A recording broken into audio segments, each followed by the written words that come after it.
ముఖ్యమంత్రి చంద్రబాబు నాయుడు నేడు ఏలూరు జిల్లాలో పర్యటించనున్నారు.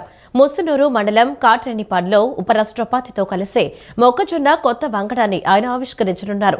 దేశంలోనే తొలిసారిగా non GMO popcorn maize hybrid విత్తనాన్ని ఈ సందర్భంగా ఆవిష్కరించనున్నారు. రైతులకు వ్యవసాయ ఉత్పత్తుల్లో విలువ జోడించి ప్రాసెసింగ్, బ్రాండింగ్ ద్వారా వ్యవసాయాన్ని మరింత లాభసాటిగా మార్చడమే లక్ష్యంగా ప్రభుత్వం చర్యలు చేపడుతోంది. రైతుల పంటకు విలువ జోడించి ప్రాసెసింగ్, బ్రాండింగ్తో మార్కెట్కు తరలించడం ద్వారా వ్యవసాయాన్ని లాభసాటిగా మార్చే ప్రయోగానికి ఏలూరు జిల్లా ముసునూరు వేదిక కానుంది. దేశంలో తొలిసారి non GMO popcorn maize hybrid విత్తనాన్ని ఉపరాష్ట్రపతి సిపి రాధాకృష్ణన్, ముఖ్యమంత్రి చంద్రబాబు సంయుక్తంగా ఆవిష్కరించనున్నారు. ఏలూరు జిల్లా ముసునూరులో గోర్మే పాప్ కార్నికా సంస్థ ఆధ్వర్యంలో జన్యుపరంగా మార్పు చెందని మొక్కజొన్న వంగడాన్ని ఇరువురు నేతలు ఆవిష్కరించనున్నారు. గోర్మే పాప్ కార్నికా ప్రస్తుతం దేశవ్యాప్తంగా వేల ఎకరాల్లో పాప్కార్న్ మెయిజ్ సాగుతో వేలాది మంది రైతులతో భాగస్వామ్యం కలిగి ఉంది. ముసునూరులోని ప్లాంట్ ఆసియాలోనే అతిపెద్ద పాప్కార్న్ ప్రాసెసింగ్ కేంద్రాల్లో ఒకటిగా నిర్మించారు. దేశంలోని వేలాది సినిమా థియేటర్లకు పాప్కార్న్ సరఫరా చేయడంలో సంస్థ కీలకంగా ఉంది.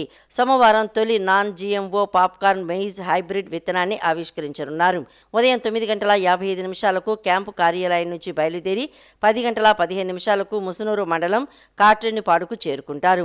10:45 గవర్నర్ అబ్దుల్ నజీర్తో కలిసి ఆయన ఉపరాష్ట్రపతి రాధాకృష్ణన్కు స్వాగతం పలుకుతారు. 11 గంటలకు హైబ్రిడ్ మొక్కజొన్న విత్తనం ఆవిష్కరణ కార్యక్రమంలో పాల్గొంటారు.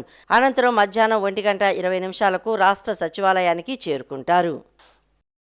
రాష్ట్ర వ్యాప్తంగా గ్రామీణ ప్రాంతాల్లోని 100కు పైగా ప్రధాన పుణ్యక్షేత్రాలను 120 కోట్లతో 205 కిలోమీటర్ల మేర రహదారులతో అనుసంధానించే పనులు చేపట్టినట్లు పంచాయతీరాజ్ శాఖ తెలిపింది. భక్తులకు మెరుగైన రహదారి సౌకర్యం కల్పించాలన్న ఉప ముఖ్యమంత్రి పవన్ కళ్యాణ్ సంకల్పంతో ఈ పనులు కొనసాగుతున్నాయి. ఇప్పటికే 26 రహదారుల నిర్మాణం పూర్తయి ప్రారంభానికి సిద్ధంగా ఉండగా మరో 40% రహదారుల పనులు 50% మేర పూర్తయ్యాయి. రాష్ట్రంలో గ్రామీణ ప్రాంతాల్లోని ఆలయాలకు రవాణా సౌకర్యాలను మెరుగుపరిచేందుకు ప్రభుత్వం ప్రత్యేక చర్యలు చేపట్టింది.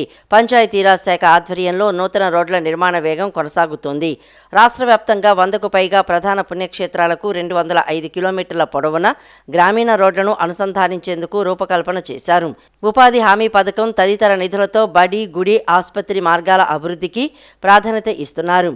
ఇప్పటి వరకు 120 కోట్ల వ్యయంతో ఈ రహదారుల పనులు చేపట్టగా ఇప్పటికే పలు ప్రాంతాల్లో నిర్మాణం పూర్తయి ప్రారంభానికి సిద్ధంగా ఉన్నాయి.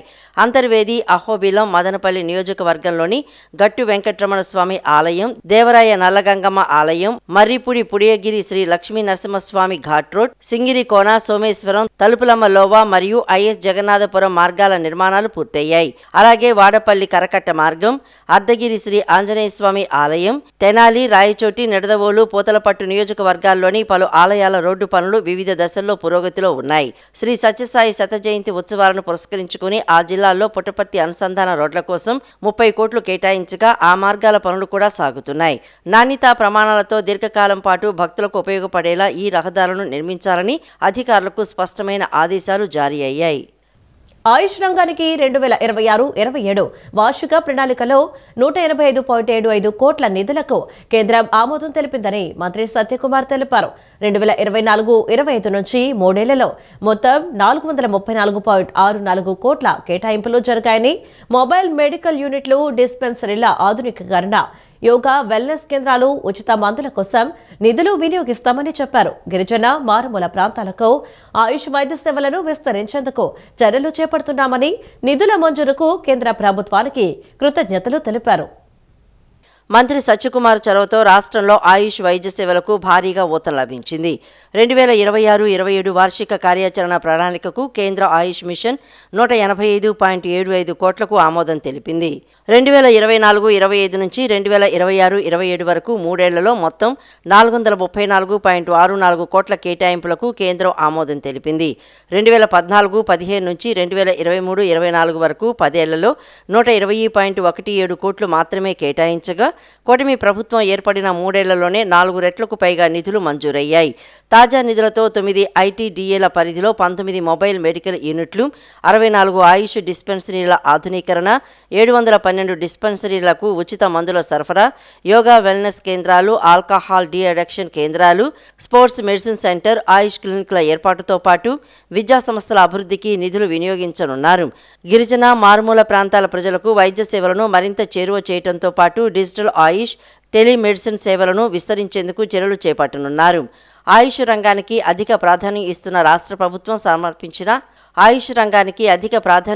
రాష్ట్ర ప్రభుత్వం సమర్పించిన వార్షిక ప్రణాళికకు ఆమోదం తెలిపిన కేంద్ర ప్రభుత్వానికి మంత్రి సత్యకుమార్ కృతజ్ఞతలు తెలిపారు. విజయవాడను డ్రగ్స్ రహిత నగరంగా మార్చే లక్ష్యంతో ఈగల్ ఛాలెంజ్ కార్యక్రమాన్ని చేపట్టినట్లు సిపి రాజశేఖర్ బాబు తెలిపారు.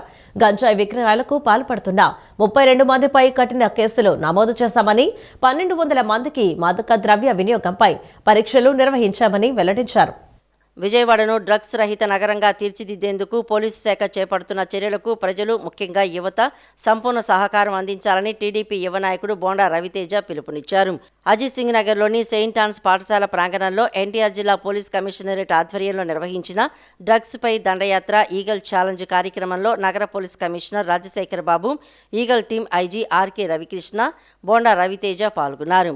ఈ సందర్భంగా సిపి మాట్లాడుతూ విజయవాడను డ్రగ్స్ రహిత నగరంగా మార్చే లక్ష్యంతో ఈగల్ ఛాలెంజ్ కార్యక్రమాన్ని చేపట్టినట్లు తెలిపారు. గంజాయి, ఇతర మాదక ద్రవ్యాల అక్రమ రవాణా, విక్రయాలపై సమాచారం పోలీసులకు అందించాలని, సమాచారం ఇచ్చిన వారికి నగదు పురస్కారాలు అందిస్తామని చెప్పారు. గంజాయి విక్రయాలకు పాల్పడుతున్న 32 మందిపై కఠిన కేసులు నమోదు చేశామని, 1200 మందికి మాదక ద్రవ్య వినియోగంపై పరీక్షలు నిర్వహించామని వెల్లడించారు. 1287 మందిని సంస్కరించే దిశగా మనము అడుగు ముందుకేయడం జరిగింది.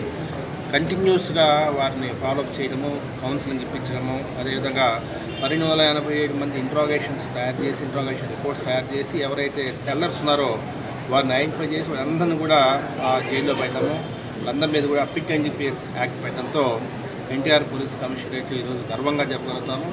గంజాయి దొరకట్లేదు అన్న విషయాన్ని ప్రజలకు చెప్పాలనే ఉద్దేశంతో, అదేవిధంగా ఈ 1287 మంది మా డేటాబేస్లో లేని వ్యక్తుల్ని ఎవరైనా ఒకరిని చూపించినా, ఒక్క డ్రగ్ పాజిటివ్ని చూపించినా కూడా మేము వారికి 1500 రూపాయలు పారితోషికం ఇస్తామని చెప్పేసి, అదేవిధంగా మా డేటాబేస్లో లేని సెల్లర్ను చూపిస్తే 5000 రూపాయలు పారితోషికం ఇస్తామని చెప్పేసి ఈరోజు Eagle team IG RK Ravikrishna మాట్లాడుతూ రాష్ట్ర వ్యాప్తంగా మాదక ద్రవ్యాల నిర్మూలనకు ఈగల్ టీం పనిచేస్తోందని, సాంకేతిక పరిజ్ఞానాన్ని వినియోగించి గంజాయి సాగు, సరఫరాను అరికట్టేందుకు చర్యలు తీసుకుంటున్నామని తెలిపారు. ప్రజలందరికీ విజ్ఞప్తి చేస్తున్నాం. ప్రత్యేకంగా డ్రగ్స్ లేని సమాజం కోసం మనందరం కూడా ఈ ఛాలెంజ్ని స్వీకరించాలి. మీ ప్రాంతంలో గంజాయి కానీ డ్రగ్స్ కానీ ప్రవేశిస్తే తక్షణం 1972 కాల్ చేయండి. అదేవిధంగా పోలీస్ కాల్ సెంటర్ 112 కూడా కాల్ చేయొచ్చు. ప్రజలందరూ కూడా, పోలీసులందరూ కూడా మీకు అందుబాటులో ఉంటారు 24 గంటలు కూడా. ఎక్కడైనా సరే సమాచారం ఉంటే అందించండి. అదేవిధంగా డ్రగ్స్పై దండయాత్ర 1.0, డ్రగ్స్పై దండయాత్ర 2.0, అదేవిధంగా ఇప్పుడు ఈగల్ ఛాలెంజ్ అటువంటి వినూత్నమైన కార్యక్రమాలతో ముందుకెళ్తున్నారు. బోండా రవితేజ మాట్లాడుతూ డ్రగ్స్కు వ్యతిరేకంగా ప్రతి ఒక్కరూ బాధ్యత తీసుకోవాలని, యువత మాదక ద్రవ్యాలకు దూరంగా ఉండి విద్య, క్రీడలు, ఉపాధి రంగాల్లో రాణించాలని సూచించారు. విజయవాడను డ్రగ్స్ రహిత నగరంగా మార్చేందుకు పోలీసు శాఖకు టీడీపీ, యువత, ప్రజల తరపున పూర్తి సహకారం అందిస్తామని తెలిపారు. ఏదైతే సమాజంలో మనం నివసిస్తున్నందుకు ఈ సమాజంలో మనందరికీ ఒక బాధ్యత ఉంది. అందరూ కూడా శాంతి భద్రతతో చాలా ప్రశాంతంగా, ఆరోగ్యంగా, ఆహ్లాదంగా బతకాల్సిన అవసరం ఉంది. మరి దానికి మనందరం కూడా ఎవరైతే డ్రగ్స్ వినియోగిస్తున్నారో, అదేవిధంగా డ్రగ్స్ని అమ్ముతున్నారో వాళ్ళని తక్షణమే స్థానిక పోలీస్ శాఖ వారికి ఆ ఇన్ఫర్మేషన్ ఇవ్వాలని చెప్పి ప్రథమంగా ఈ యొక్క సమావేశంలో అందరికీ తెలియజేయడం జరిగింది. అదేవిధంగా ఏదైతే విజయవాడ సెంటర్ జరగడంలో దాదాపు 500 మందిని ఫస్ట్ డ్రగ్ ఛాలెంజ్ 1.0లో వాళ్ళందరినీ కూడా గమనించడం, మళ్ళీ 2.0 వచ్చేసరికి దాన్ని 200 తేవడం, మరి 3.0లో ఇప్పుడు దాదాపు 80% తగ్గించి 4గురికే పరిమితం చేసేలాగా ఈరోజు ఒక ఈగల్ టీం పనిచేయడం చాలా మెచ్చు. అనంతరం డ్రగ్స్, గంజాయిని మానేసిన యువతకు బోండా ఉమామహేశ్వరరావు తరపున క్రీడా దుస్తులను పంపిణీ చేశారు. ఆంధ్రప్రదేశ్ మద్యం రవాణా స్కామ్ కేసులో కీలక పరిణామం చోటు చేసుకుంది. ఎన్ఫోర్స్మెంట్ డైరెక్టరేట్ అధికారులు వైసీపీ నేత, మాజీ మంత్రి కారుమూరి నాగేశ్వరరావును అరెస్టు చేశారు. హైదరాబాద్లోని కొండాపూర్లో ఆయనను అదుపులోకి తీసుకున్నారు. ఇదే కేసుకు సంబంధించి 3 నిందితులను ఇప్పటికే ఈడీ అధికారులు అరెస్టు చేశారు. అరెస్టు అయిన వారిలో కారుమూరి సునీల్ కూడా ఉన్నారు. ఏపీలో సంచలనం సృష్టించిన మద్యం రవాణా కుంభకోణం మనీ లాండరింగ్ కేసుల్లో ఎన్ఫోర్స్మెంట్ డైరెక్టరేట్ దర్యాప్తు ముమ్మరం చేసింది. ఈ క్రమంలోనే కీలక పరిణామం చోటు చేసుకుంది. వైఎస్ఆర్సీపీ నేత మాజీ మంత్రి కారుమూరి నాగేశ్వరరావును హైదరాబాద్ కొండాపూర్లో ఈడీ అధికారులు అరెస్ట్ చేశారు. ఈ కేసులో ఇప్పటికే 3 నిందితులను ఎన్ఫోర్స్మెంట్ డైరెక్టరేట్ అరెస్ట్ చేసింది. అరెస్టైన వారిలో కారుమూరి నాగేశ్వరరావు కుమారుడు సునీల్ కుమార్, ఏపీ బ్యావరేజెస్ మాజీ ఎండీ వాసుదేవరెడ్డి, రాజు కేసీరెడ్డి ఉన్నారు. టెండర్లలో సిగ్మా సప్లై చైన్ సొల్యూషన్స్ను వినియోగించినట్లు ఈడీ అనుమానిస్తోంది. ఈ క్రమంలోనే హవాలా లావాదేవీలపైన దర్యాప్తు ముమ్మరం చేసింది. కాంట్రాక్ట్ స్టాఫ్ నర్సులు మరియు పారామెడికల్ సిబ్బంది తమ సమస్యలను డిమాండ్లను రాష్ట్ర ప్రభుత్వం వెంటనే పరిష్కరించాలని విజ్ఞప్తి చేశారు. కాంట్రాక్టు ప్రాతిపదికన పనిచేస్తున్న స్టాఫ్ నర్సులు, పారామెడికల్ ఉద్యోగులందరినీ క్రమబద్ధీకరించాలని కోరారు. తమ సమస్యలను ప్రభుత్వం వెంటనే పరిష్కరించకపోతే ఆన్లైన్ సేవలను నిలిపివేస్తూ ఈహెచ్ఆర్, ఆప్కస్ వంటి వర్క్ షట్ డౌన్ చేపడతామని, పరిస్థితిని బట్టి పెన్ డౌన్ నిరసనలకు కూడా పిలుపునిస్తామని హెచ్చరించారు. కాంట్రాక్ట్ స్టాఫ్ నర్సులు మరియు పారామెడికల్ సిబ్బంది తమ న్యాయమైన డిమాండ్ల సాధన కోసం జేఏసీగా ఏర్పడి శాంతియుత నిరసన బాట పట్టారు. ప్రభుత్వం వెంటనే స్పందించి కాంట్రాక్ట్ ప్రాతిపదికన పనిచేస్తున్న స్టాఫ్ నర్సులు, పారామెడికల్ ఉద్యోగులందరినీ క్రమబద్ధీకరించాలని వారు విజ్ఞప్తి చేశారు. క్రమబద్ధీకరణ ప్రక్రియ పూర్తయ్యే వరకు 100% గ్రాస్ వేతనాన్ని చెల్లించాలని, పరస్పర అంగీకారంతో బదిలీలకు అవకాశం కల్పించాలని వారు విన్నవించారు. అలాగే కరోనా సమయంలో విధి నిర్వహణలో ప్రాణాలు కోల్పోయిన ఉద్యోగుల కుటుంబాలకు వెంటనే ఎక్స్గ్రేషియా విడుదల చేసి ఆదుకోవాలని వారు డిమాండ్ చేశారు. ఈ డిమాండ్ల సాధనకు హెచ్ఓడీలు, డీసీహెచ్, డిపిహెచ్ మరియు జీజీహెచ్ సూపరింటెండెంట్లకు వినతి పత్రాలు అందజేయడం జరుగుతుందని ప్రతినిధులు తెలిపారు.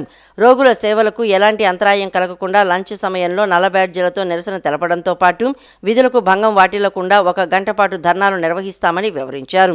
అనంతరం ఆన్లైన్ సేవలను నిలిపివేస్తూ ఈహెచ్ఆర్, ఆప్కాస్ వంటి వర్క్ షట్ డౌన్ చేపడతామని, పరిస్థితిని బట్టి పెన్ డౌన్ నిరసనలకు కూడా పిలుపునిస్తామని హెచ్చరించారు. గత కొంతకాలంగా 20 సంవత్సరాల నుంచి మా స్టాఫ్ అందరూ, పారామెడికల్ స్టాఫ్ అందరూ కూడా మొత్తం కాంట్రాక్ట్లోనే వర్క్ చేస్తున్నారు. ఎంతమందిని పోయిన గవర్నమెంట్లో చాలామందికి కొన్ని డిపార్ట్మెంట్స్ రెగ్యులర్ చేశారు. కానీ అందులో ఒక్క స్టాఫ్ నర్స్ కానీ, ఒక్క పారామెడికల్ వాళ్ళు ఒక్కళ్ళిద్దరు కాదు, చాలామంది ఒక్కళ్ళు కూడా మా వాళ్ళు రెగ్యులర్ కాలేదు. అది బేస్ చేసుకుని మేము కొంతమందినన్నా కనీసం రెగ్యులర్ చేయమని ఆ గవర్నమెంట్లోనూ మేము రిప్రజెంటేషన్స్ ఇవ్వడం జరిగింది. కానీ అప్పుడు ఫలితం శూన్యమైంది. ఇప్పుడైతే ఈ గవర్నమెంట్కి వచ్చిన తర్వాత చంద్రబాబు నాయుడు గారు వచ్చిన వెంటనే కాంట్రాక్ట్ వ్యవస్థని రద్దు చేసి అందరికీ కూడా రెగ్యులర్ చేస్తామని మాటిచ్చారు. అన్ని డిపార్ట్మెంట్స్ని అన్నీ కూడా చాలా హెల్త్ డిపార్ట్మెంట్ మీద హెల్త్ మినిస్టర్ గారు, గవర్నమెంట్ చాలా మంచిగా ఫోకస్ పెట్టి చాలా మంచి చేస్తున్నారు. కానీ మా కాంట్రాక్ట్ స్టాఫ్ నర్సెస్ గురించి మాత్రం గవర్నమెంట్ ఇంకా ఆలోచించట్లేదు. సో మేము ప్రధాన డిమాండ్లు ఏమంటే కాంట్రాక్ట్ ఎంప్లాయీస్ని రెగ్యులర్ చేయాలి. ఎవరైతే పారామెడికల్స్ ఉన్నారో అందరినీ కూడా, స్టాఫ్ నర్సెస్ని కూడా, అట్లాగే కాంట్రాక్ట్ ఎంప్లాయీస్ని రెగ్యులర్ చేసే వరకు కూడా 100% గ్రాస్ అనేది మేము అడుగుతున్నామండి. అది మా ప్రధాన డిమాండ్లుగా ఉన్నాయి. తర్వాత మ్యూచువల్ అండర్స్టాండింగ్లో బదిలీలు అడుగుతున్నాము. ఎక్స్గ్రేషియా అండి, ప్రాణాలు కోల్పోయినటువంటి డ్యూటీలో ఉన్న వాళ్ళు, కరోనా టైంలో వాళ్ళకి మేము ఎక్స్గ్రేషియా అడుగుతున్నామండి. సరే, గవర్నమెంట్కి రెగ్యులైజేషన్ అనేది కుదరట్లేదు అనుకున్నప్పుడు అప్పటి వరకైనా సరే 100% గ్రాస్ అనేది ఇవ్వమని అడుగుతున్నాము. దానిలో మేము శాంతియుత ధర్నా అనేది చేయాలనుకుంటున్నాము. అది ఏ విధంగా చేయాలి, ఆ దశలు అనేవి మేము చెప్తాము. ఈరోజు ఫస్ట్ 21వ తారీఖు నుంచి మా డిమాండ్స్కి సంబంధించిన అనేది జరుగుతుందండి. ఫస్ట్ మాకున్న హెచ్ఓడీస్కి 21వ తారీఖు నుంచి 23వ తారీఖు వరకు హెచ్ఓడీలు, డీసీహెచ్, డిపిహెచ్ అందరికీ, జీజీహెచ్ సూపరింటెండెంట్స్కి అందరికీ మా రిప్రజెంటేషన్ అనేది ఇవ్వడం జరుగుతుంది. కూటమి నాయకుల ఐక్యతతో రాష్ట్రం అభివృద్ధి దిశగా ముందుకు సాగుతుందని విజయవాడ ఎంపీ కేశినేని శివనాథ్ పేర్కొన్నారు. ఎన్టీఆర్, జ్యోతిరావు పూలే వంటి మహానేతల సేవలను ఎన్నటికీ మరువలేమని అన్నారు. టీడీపీ ఆవిర్భావమే బీసీ నినాదంతో జరిగిందని, స్థానిక సంస్థల ఎన్నికల్లో బీసీలకు 34% రిజర్వేషన్లు కల్పించిన ఘనత కూటమి ప్రభుత్వానిదేనని అన్నారు. విజయవాడ పశ్చిమ నియోజకవర్గం భవానీపురం హౌసింగ్ బోర్డు కాలనీలో బీసీసీఎల్ అధ్యక్షుడు శివాజీ ముదిరాజ్ ఆధ్వర్యంలో ఎన్టీఆర్, మహాత్మా జ్యోతిరావు పూలే విగ్రహాల ఆవిష్కరణ కార్యక్రమం జరిగింది. విజయవాడ ఎంపీ కేశినేని చిన్ని ముఖ్య అతిథిగా పాల్గొని విగ్రహాలను ఆవిష్కరించారు. ఈ సందర్భంగా ఆయన మాట్లాడుతూ కూటమి ప్రభుత్వం అధికారంలోకి రాకముందు నాయకులు ప్రతి గడపకు వెళ్లి ప్రజల సమస్యలను తెలుసుకున్నారని, ప్రస్తుతం ఇంటింటికి తెలుగుదేశం కార్యక్రమం ద్వారా ప్రతి ఇంటి సమస్యను తెలుసుకుంటున్నామని తెలిపారు. కూటమి నాయకుల ఐక్యతతో రాష్ట్రం అభివృద్ధి దిశగా ముందుకు సాగుతోందని, ఎన్టీరావు, జ్యోతిరావు పూలే వంటి మహానేతల సేవలను ఎన్నటికీ మరవలేమని అన్నారు. టీడీపీ ఆవిర్భావమే బీసీ నినాదంతో జరిగిందని, స్థానిక సంస్థల ఎన్నికల్లో బీసీలకు 34% రిజర్వేషన్లు కల్పించిన ఘనత కూటమి ప్రభుత్వానిదేనని పేర్కొన్నారు. ఇప్పటికీ ఆదర్శంగా ఉండే వ్యక్తులు ఇద్దరు. ఒకరు గౌరవ మాజీ ముఖ్యమంత్రి నందమూరి తారక రామారావు అయితే మరొకరు పూలే గారు. ఎందుకంటే తెలుగుదేశం పుట్టిందే బీసీ నినాదంతో పుట్టిన పార్టీ తెలుగుదేశం పార్టీ. వారిద్దరి విగ్రహాలను ఇక్కడ ఆవిష్కరించుకుంటాం. కూటమి నాయకత్వం అందరూ కూడా కలిసికట్టుగా ఈ విగ్రహావిష్కరణ దిగ్విజయంగా చేసినందుకు అందరికీ కూడా కృతజ్ఞతలు, ధన్యవాదాలు తెలియజేస్తున్నాం. తప్పకుండా వారిద్దరూ ఏ ఆశయ సాధనతో మనల్ని అందరినీ నడిపించారో అదే ఆశయ సాధనతో కూటమి ప్రభుత్వం కూడా ముందుకు వెళ్తుందని తెలియజేస్తూ ఆ మహనీయుల యొక్క విగ్రహావిష్కరణ చేయడం చాలా ఆనందంగా ఉంది. తప్పకుండా నందమూరి తారక రామారావు గారు అలాగే జ్యోతిరావు పూలే గారి విగ్రహావిష్కరణలు ఎంపీ గారి చేతుల మీదుగా, అదేవిధంగా విజయవాడ పశ్చిమ నియోజకవర్గ ఇన్ఛార్జ్ బుద్ధ వెంకన్న గారి సారథ్యంలో నిర్వహించడం జరిగింది. పెద్ద ఎత్తున హాజరై ఏదైతే ఈరోజు బీసీలకి అత్యధిక రిజర్వేషన్ కల్పించిన కూటమి ప్రభుత్వానికి ధన్యవాదాలు తెలుపుతూ, కూటమి ప్రభుత్వం బీసీలకు 34% ప్రకటించడం బీసీలకి నిజంగా అది గొప్ప వరం అని చెప్పాలి. ఇవాళ తెలుగుదేశం పార్టీ ప్రభుత్వం హయాంలో ప్రతి ఒక్కళ్ళు కూడా, ప్రతి ఇల్లు కూడా సంతోషంగా ఉంది. గత 5 ఏళ్లలో ఎన్నో విధ్వంసాలు, ఎన్నో అగాత్యాలు చూసాం. కానీ ఇవాళ ఏమీ లేవు. తెలుగుదేశం ప్రభుత్వంలో ప్రతి ఇంటికి ప్రతి మేనిఫెస్టోలు ఏదైతే చెప్పారో ప్రతిదీ కూడా ఇంటికి వెళ్ళే విధంగా జరుగుతున్నాయి. దేశంలో బద్దలైన నిశ్శబ్దం రేపు ఆంధ్రప్రదేశ్లో కూడా బద్దలై తీరుతుందని, మన ఆంధ్రప్రదేశ్ చరిత్ర రుజువు చేస్తుందని పలువురు వక్తలు పేర్కొన్నారు. మన రాష్ట్రంలో కూడా నిర్బంధాలను అధిగమించి మన తరం ముందుకు వస్తుందని తెలిపారు. ఆంధ్రప్రదేశ్లో కూడా నిరుద్యోగం పెరుగుతుందని, ముఖ్యంగా వెనుకబడిన తరగతుల పిల్లలు, యువత నేడు ఏ అవకాశంలో లేకుండా చాలా వెనుకబడిపోయి ఉన్నారన్నారు. ఎక్కడా ఉద్యోగాలు లేవు, ఉన్న ఉద్యోగాలు పీకేస్తున్నారని అన్నారు. ఖచ్చితంగా తిరుగుబాటు వచ్చి తీరుతుందన్నారు. విజయవాడలోని మాకినేని బసవపున్నయ్య విజ్ఞాన కేంద్ర భవనంలో రాజకీయ రంగంలో యువశక్తి జన్జీ ఉద్యమం అంశంపై సదస్సు నిర్వహించారు. ఈ సదస్సులో ప్రొఫెసర్ యోగేంద్ర యాదవ్, సిపిఎం రాష్ట్ర కార్యదర్శి శ్రీనివాసరావు, సిపిఐ రాష్ట్ర కార్యదర్శి గుజ్జల ఈశ్వరయ్య, మాజీ మంత్రి వడ్డే శోభనాద్రీశ్వరరావు, విశ్రాంత ఐఏఎస్ అధికారి విజయ్ కుమార్ తదితరులు పాల్గొన్నారు. సదస్సులో వారు మాట్లాడుతూ దేశ రాజధాని ఢిల్లీలో జరిగిన ఉద్యమాన్ని ఏ విధంగా ప్రసారం చేశాయో చూసి దేశంలోని మెయిన్ స్ట్రీమ్ మీడియా సిగ్గుపడాలని అన్నారు. దేశంలో జరిగిన రైతుల ఉద్యమాన్ని ఏ విధంగా ప్రసారం చేశాయో అదే విధంగా చేశారన్నారు. నేటి యువతరం భయం అనే గోడలను బద్దలు కొట్టి ఢిల్లీ వీధుల్లోకి వచ్చి తమ గళాన్ని వినిపించారని అన్నారు. జంజీ ఉద్యమాన్ని దృష్టిలో పెట్టుకుని ఇలాంటి ఉద్యమాలు మరిన్ని రావాల్సిన అవసరం ఉందన్నారు. జంజీ ఉద్యమం సమాజ మార్పు కోరుకునే వారికి, ఉద్యమకారులకు కొత్త ఆశలను రేకెత్తిచ్చిందన్నారు. దేశంలో పెరుగుతున్న అసహనానికి అదొక ప్రత్యక్ష తార్కాణంగా బయలుదేరిందన్నారు. భారతదేశంలో ఎగిసిపడిన ఉద్యమాలను చూసుకుంటే అందులో యువతే ఎక్కువగా ఉందని అన్నారు. నీట్ పరీక్ష లీకేజీ ఒకటే కాదు, సీజేపీ ఇచ్చిన కార్యాచరణ అన్ని వర్గాల వారికి సంబంధించిన విషయం నిగూఢంగా దాగి ఉందన్నారు. సర్ అనేది ఓటర్లను తొలగించడమే కాదు, 2 సామాజిక వర్గాలకు సంబంధించిన ప్రధానమైన అంశం కూడా అందులో చోటు చేసుకోవడం వల్ల ఆ ఉద్యమానికి మరింత కనెక్ట్ కావడానికి దోహదపడిందన్నారు.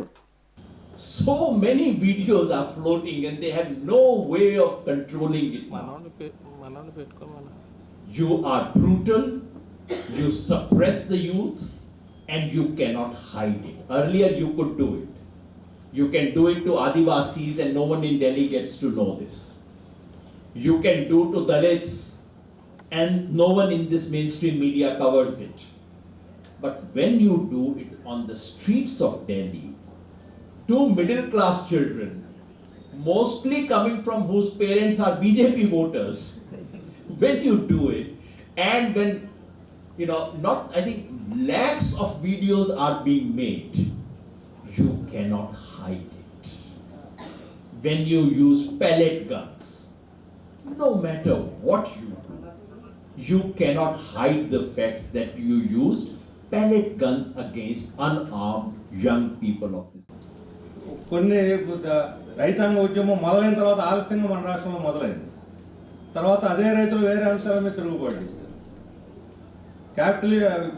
క్యాపిటేషన్ ఫీజుకు వ్యతిరేకంగా విద్యార్థులు చాలా పెద్ద ఎత్తున దేశంలో అందరికన్నా ముందు కదిలినటువంటి చరిత్ర.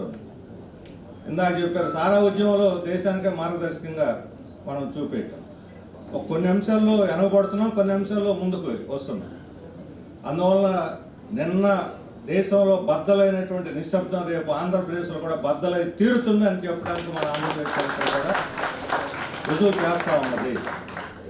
అందువల్ల మనమేమి ఆందోళన పడాల్సిన అవసరం లేదు, భయపడాల్సిన అవసరం లేదు. యోగేంద్ర గారు చెప్పినటువంటి దాంట్లో సరైనటువంటిది ప్రధానమైనటువంటిది దేశవ్యాప్తంగా దాదాపు 20 కోట్ల మందిని మొత్తం ఓటర్లుగా తొలగించేటువంటి ప్రక్రియ ప్రారంభమైంది.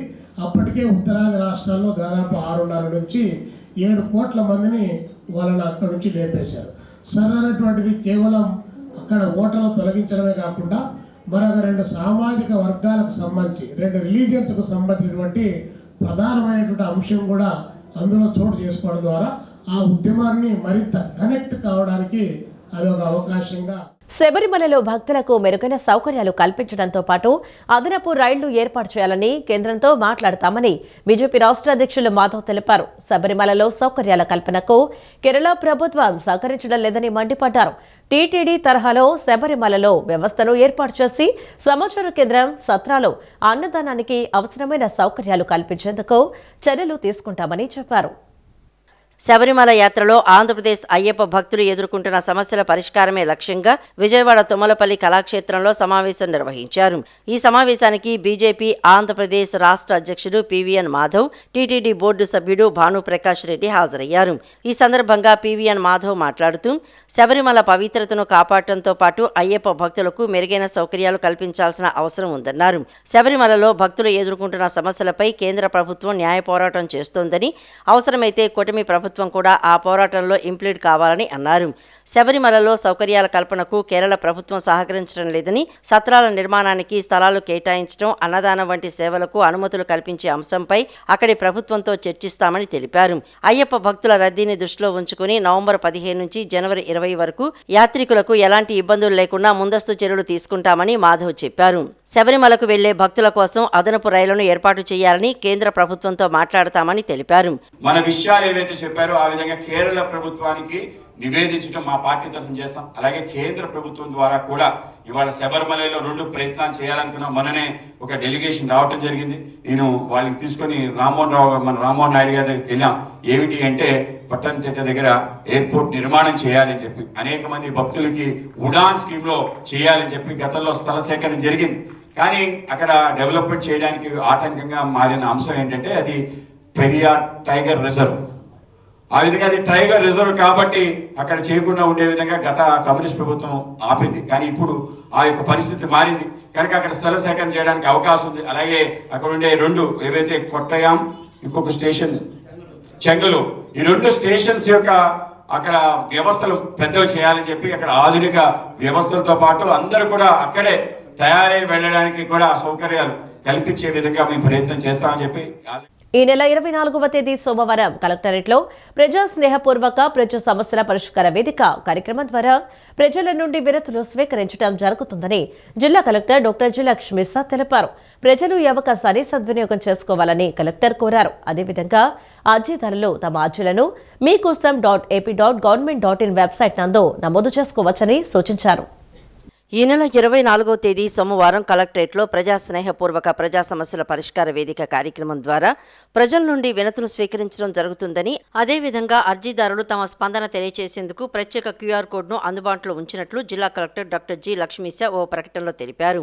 ప్రజలు పీజీఆర్ఎస్ సేవలు పొందిన వెంటనే తమ మొబైల్ ఫోన్ ద్వారా క్యూఆర్ కోడ్ను స్కాన్ చేసి అభిప్రాయాలు తెలియవచ్చని పేర్కొన్నారు. ప్రజా స్నేహపూర్వక పీజీఆర్ఎస్ కార్యక్రమంలో భాగంగా కలెక్టరేట్ శ్రీ పింగళి వెంకయ్య సమావేశ మందిరంతో పాటు డివిజన్, మున్సిపల్, మండల కేంద్రాల్లో సంబంధిత అధికారులు ప్రజలకు అందుబాటులో ఉండి అర్జీలు స్వీకరిస్తారని చెప్పారు. ప్రజలు ఈ అవకాశాన్ని సద్వినియోగం చేసుకోవాలని కలెక్టర్ కోరారు. అదేవిధంగా అర్జీదారులు తమ అర్జీలను meekosam.ap.gov.in వెబ్సైట్ నందు నమోదు చేసుకోవచ్చని, నమోదైన అర్జీల స్థితి, సంబంధిత సమాచారం తెలుసుకునేందుకు 1100కి నేరుగా కాల్ చేయవచ్చని కలెక్టర్ సూచించారు. విజయవాడ నగరపాలక సంస్థ కమిషనర్ ధ్యానచంద్ర ఆదేశాలతో నగరంలోని హోటళ్లు, రెస్టారెంట్లు, వాటర్ ప్లాంట్లో పారిశుద్ధ్య విభాగం అధికారులు ఆదివారం ప్రత్యేక తనిఖీలు నిర్వహించారు. Kaleswara Rao market, canal road, Tarapeta, Sitarampuram, Governorpet Benz circle, MG road, Eenadu ప్రాంతాల్లో తనిఖీలు చేపట్టి కిచెన్లలో పారిశుద్ధ్య పరిస్థితులు, వ్యర్థాల నిర్వహణ, తాగునీటి నాణ్యతను పరిశీలించారు. కొన్ని సంస్థల్లో పారిశుద్ధ్య లోపాలను గుర్తించి యాజమాన్యాలకు నోటీసులు జారీ చేస్తారు. 3 రోజుల్లో లోపాలను సరిదిద్దుకోవాలని ఆదేశించడంతో పాటు నిబంధనలు ఉల్లంఘించిన 2 హోటళ్లకు 10,000 రూపాయలు జరిమానా విధించారు. విజయవాడ నగరపాలక సంస్థ కమిషనర్ ఆదేశాల మేరకు నగరంలోని హోటళ్లు, రెస్టారెంట్లు మరియు ఆర్ఓ వాటర్ ప్లాంట్లలో అధికారులు విస్తృత తనిఖీలు నిర్వహించారు. సర్కిల్ 1, సర్కిల్ 2 మరియు సర్కిల్ 3 పరిధిలోని పలు ప్రాంతాల్లో అధికారులు క్షేత్రస్థాయిలో పర్యటించి కిచెన్ గదులు, వ్యర్థాల నిర్వహణ, తాగునీటి శుభ్రతను పరిశీలించారు. కొన్ని సంస్థల్లో పారిశుద్ధ్య లోపాలను గుర్తించి యాజమాన్యాలకు నోటీసులు జారీ చేశారు. 3 రోజుల్లోగా లోపాలను సర్దిద్దుకోవాలని, లేని ఎడల ట్రేడ్ లైసెన్సులు రద్దు చేయడంతో పాటు నిబంధనలు ఉల్లంఘించిన 2 హోటళ్లపై జరిమానాలు విధించినట్లు చెప్పారు. ప్రజారోగ్య రక్షణ ధ్యేయంగా హోటళ్లు, ఆహార సంస్థలు మరియు వాటర్ ప్లాంట్లు తప్పనిసరిగా నిబంధనలు పాటించాలని, లేదంటే కఠిన చర్యలు తప్పవని అధికారులు హెచ్చరించారు. ఈ తనిఖీలలో zonal commissioner, assistant medical health officer మరియు శానిటరీ అధికారులు తదితరులు పాల్గొన్నారు. కేంద్ర ప్రభుత్వం సహకార అర్బన్ బ్యాంకింగ్ వ్యవస్థ స్వరూప స్వభావాలను మార్చివేసే విధంగా భారత రాజ్యాంగ చట్టంలోని నియమ నిబంధనలను ఉల్లంఘిస్తూ బ్యాంకింగ్ రెగ్యులేషన్స్ చట్టం ద్వారా వాటిని నియంత్రించేందుకు చేసిన సవరణలను ఖండిస్తున్నట్లు Andhra Pradesh state cooperative urban banks and credit societies federation అధ్యక్షుడు చిట్టూరి రవీంద్ర, కార్యదర్శి చెన్నసాని రాఘవేంద్రరావు ఖండించారు. సహకార రంగం రాష్ట్రాల జాబితాలోని అంశమని, సహకార బ్యాంకుల బైలాను ఆయా సహకార చట్టాల మేరకే రూపొందించాలని చట్టం నిర్దేశిస్తుందని, అన్ని అర్బన్ బ్యాంకులకు ఒకే విధమైన ఏకరూప బైలాల సిఫార్సుకు కమిటీని నియమించడం అమంజసమని, దానిని రద్దు చేయాలని కోరారు. ఆంధ్రప్రదేశ్ రాష్ట్ర cooperative urban banks and credit societies federation 11వ వార్షిక సర్వసభ్య సమావేశం విజయవాడలోని మాకినేని బసవపున్నయ్య విజ్ఞాన కేంద్రంలో జరిగింది. దేశంలోని సహకార బ్యాంకింగ్ రంగం ఎదుర్కొంటున్న ప్రధాన సమస్యలు, రాష్ట్రంలోని సహకార వ్యవస్థ పట్ల ప్రభుత్వ విధానాలు వంటి ప్రధాన సమస్యలను సమావేశంలో చర్చించడం జరిగింది. వాటి వివరాలను వెల్లడించేందుకు విజయవాడలోని గాంధీనగర్ ప్రెస్ క్లబ్లో ఫెడరేషన్ ఆధ్వర్యంలో విలేకరుల సమావేశం నిర్వహించారు. Andhra Pradesh state cooperative urban banks and credit societies federation అధ్యక్షులు చిట్టూరి రవీంద్ర, కార్యదర్శి చలసాని రాఘవేంద్రరావు, ఉపాధ్యక్షులు షేక్ అబ్దుల్ జిలానీ, డైరెక్టర్ అచ్యుత రామారావు వివరాలను వెల్లడించారు. బ్యాంకులో మొత్తం డిపాజిట్లపై ప్రీమియం వసూలు చేస్తూ కేవలం 5 లక్షల వరకే బీమా వర్తింప చేయడం సరికాదని, మొత్తం డిపాజిట్లకు బీమా వర్తింప చేయాలని, బీమా ప్రీమియంను అందరికీ ఒక విధంగా 8 పైసలుగా నిర్ణయించాలన్నారు. రాష్ట్రంలో 8 అర్బన్ బ్యాంకులకు 3 నుండి 32 సంవత్సరాల వరకు ఎన్నికలు జరపకుండా వాటిని నిర్వీర్యం చేస్తోందన్నారు. దానిని ఖండిస్తూ వాటికి తక్షణమే ఎన్నికలు జరిపి పాలక వర్గాలకు అప్పగించాలని కోరుతూ సమావేశం తీర్మానించినట్లు చెప్పారు. నూతన అర్బన్ బ్యాంకుల ఏర్పాట్లకు రిజర్వ్ బ్యాంకు జారీ చేసిన నిబంధనలు హేతుబద్ధం కాలేదని, వాటిని అడ్డుకునే విధంగా ఉన్నదని అన్నారు. 7 బ్యాంకులు 100 సంవత్సరాలు దాటినటువంటి బ్యాంకులు ఈ రాష్ట్రంలో ఉన్నటువంటి బ్యాంకులు, వాటి ఉనికినే ప్రశ్నార్థం చేసేటువంటి పద్ధతిలో ఇవాళ ప్రభుత్వం వ్యవహరించడం అనేది చాలా విచారకరం. ఒక బ్యాంకుకి అయితే ఎమ్మెగనూరు కోఆపరేటివ్ బ్యాంక్ 78 సంవత్సరాల క్రితం స్వాతంత్రానికి ముందు, స్వాతంత్రం వచ్చిన కొత్తలో పుట్టింది 1948. ఆ బ్యాంకుకి 32 సంవత్సరాలుగా ఎన్నికైనటువంటి పాలకవర్గం లేదు. దాన్ని కోఆపరేటివ్ సంస్థని ఎట్లా పిలవాలి? ఇది ప్రజల సంస్థని ఎలా పిలవాలి? మన రాష్ట్రానికి ముఖ్యమంత్రి లేకుండా ఉంటేనో, మన రాష్ట్రానికి అసెంబ్లీ లేకుండా కేంద్ర ప్రభుత్వమే రాష్ట్రపతి పాలనను విధిస్తే ఎట్లా ఉంటుందో ఇది కూడా అంతే. అంటే అధికారంలో ఎవరున్నా 32 సంవత్సరాలుగా ఎన్నికలు నిర్వహించకపోవటం. ఈ మన పాత కృష్ణా జిల్లాలో మచిలీపట్నం కోఆపరేటివ్ బ్యాంక్, అది కూడా 103 సంవత్సరాల నాటి బ్యాంక్. కుప్పం బ్యాంక్ 100 సంవత్సరాల నాటి బ్యాంక్. చిత్తూరు 120 సంవత్సరాల నాటి బ్యాంక్. ధర్మవరం చేనేత కార్మికులు ఆ రోజుల్లో ఏర్పాటు చేసుకున్నటువంటి బ్యాంక్ 120 సంవత్సరాల నాటి బ్యాంక్. వీటికి ఎన్నికలు లేకుండా వారికి నచ్చినటువంటి వారితో పరిపాలన సాగించాలనేటువంటి ధోరణి సహకార వ్యవస్థ యొక్క వెన్నుని విరిచేయటంతో పాటు ఆ స్ఫూర్తిని, ప్రజల యొక్క చైతన్యాన్ని చంపేసేటువంటి తెలుగువారి సాహసానికి, ధైర్యానికి టంగుటూరి ప్రకాశం పంతులు ప్రతీక అని సాగునీటి వినియోగదారుల సంఘాల సమైక్య రాష్ట్ర అధ్యక్షులు ఆళ్ల వెంకట గోపాలకృష్ణారావు అన్నారు. ప్రకాశం పంతులు 155వ జయంతి సందర్భంగా విజయవాడ ప్రకాశం బ్యారేజీ వద్ద ఆయన విగ్రహానికి ఆళ్ల వెంకట గోపాలకృష్ణారావు, జలవనరుల శాఖ అధికారులు పూలమాలలు వేసి నివాళులర్పించారు. అనంతరం ఆళ్ల వెంకట గోపాలకృష్ణారావు మాట్లాడుతూ స్వాతంత్ర్య సమర యోధుడిగా ఆంధ్ర రాష్ట్ర తొలి ముఖ్యమంత్రిగా ప్రకాశం పంతులు అందించిన సేవలు చిరస్మరణీయమన్నారు. ప్రకాశం బ్యారేజీ నిర్మాణానికి శంకుస్థాపన చేసి సాగునీటి రంగానికి విశేష కృషి చేశారని తెలిపారు. ఆయన స్ఫూర్తితో జలవనరుల శాఖ యువ ఇంజనీర్లు క్రమశిక్షణ, పట్టుదల, నిజాయితీతో పనిచేసి పోలవరం ప్రాజెక్టును త్వరగా పూర్తి చేయాలని సూచించారు. ముఖ్యంగా ఆంధ్రుల ఆవేశానికి అట్లాగే ధైర్యానికి ప్రతీక మన ప్రకాశం పంతులు గారు. ఆ రోజు మన స్వతంత్రం రాకముందే సైమన్ కమిషన్ వచ్చినప్పుడు సైమన్ కమిషన్ అకృత్యాలకు వ్యతిరేకంగా గో బ్యాక్ సైమన్ కమిషన్ అని చెప్పి పిలిపించిన నేపథ్యంలో మెడ్రాస్ లో సైమన్ కమిషన్ వాళ్ళు విచక్షణారహితంగా కాల్పులు జరుపుతూ ఉంటే వాళ్ళకి ఎదురొడ్డి తన గుండెని చూపించి కాల్చమని చూపించిన ధైర్యశాలి ప్రకాశం పంతులు గారు. ఆ తర్వాత కేవలం ఆంధ్రప్రదేశ్ తొలి ముఖ్యమంత్రిగా 13 నెలల్లోనే మన 1954 ఫిబ్రవరి 13న ప్రకాశం బ్యారేజ్కి శంకుస్థాపన చేయడమే కాకుండా అతి తక్కువ కాలంలో 14 సాగునీటి ప్రాజెక్టులను చేపట్టడం జరిగింది. ఆయన ఇది నిర్మాణం చేయబట్టే ఉమ్మడి కృష్ణా, గుంటూరు, ప్రకాశం, పశ్చిమ గోదావరి జిల్లాల్లోని 13 లక్షల ఎకరాల ఆయకట్టుకు ఈరోజు మనం ప్రకాశం బ్యారేజ్ కూడా వరదాయనిగా మారింది. ఈ వార్తలు ఇంతటితో సమాప్తం. నమస్కారం.